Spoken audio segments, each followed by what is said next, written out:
Welcome to What's Happening. Here are the top 5 stories.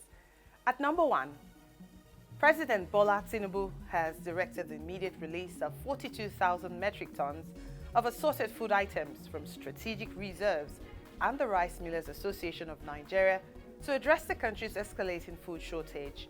Mohammed Idris, Minister of Information and National Orientation, made this announcement after a meeting of the Special Presidential Committee on Emergency Food Intervention. The government also plans to import any additional food needed after the release of these commodities. Additionally, measures will be taken to sanction food hoarders to ensure food availability for Nigerians amidst the crisis.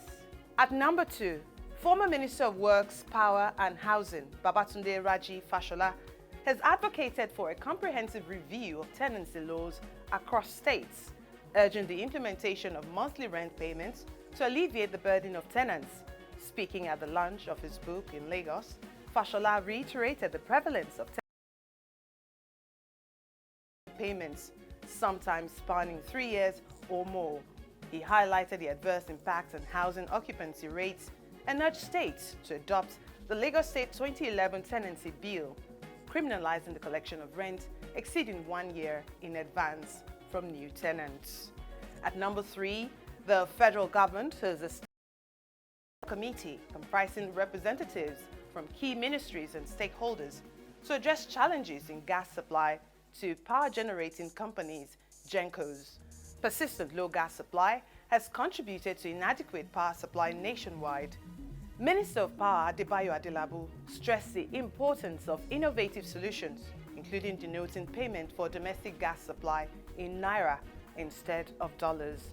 Minister of State for Petroleum Resources and Gas, Ekperikpe Egbo, acknowledged the impact of pipeline vandalism in the Niger Delta and highlighted ongoing efforts, such as the commissioning of the OB3 pipeline to address supply issues in the northern region.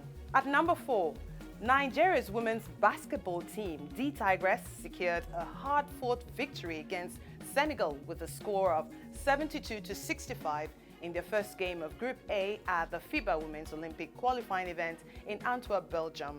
Despite trailing in the second and third quarters, Nigeria rallied in the final quarter with an impressive 11-0 run to clinch the win.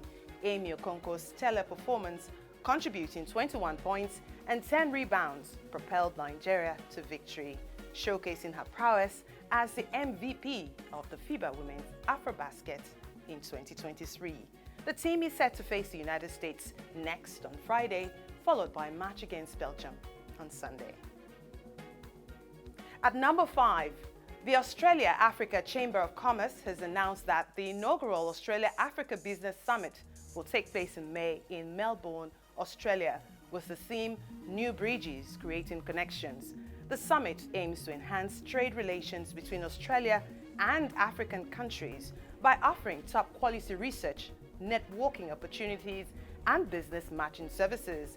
The AACC President, Duncan Harris, highlighted the rescheduling of the summit from October last year to this year, citing increased clarity on geopolitical discourse and the confirmed attendance of high-profile African delegations. Key presenters, including Minister of Trade and Tourism of Australia, Don Farrell, and Secretary General of the Africa Continental Free Trade Area Secretariat, Wamkele Mene, have reaffirmed their participation. That's all for now. See you next time on What's Happening.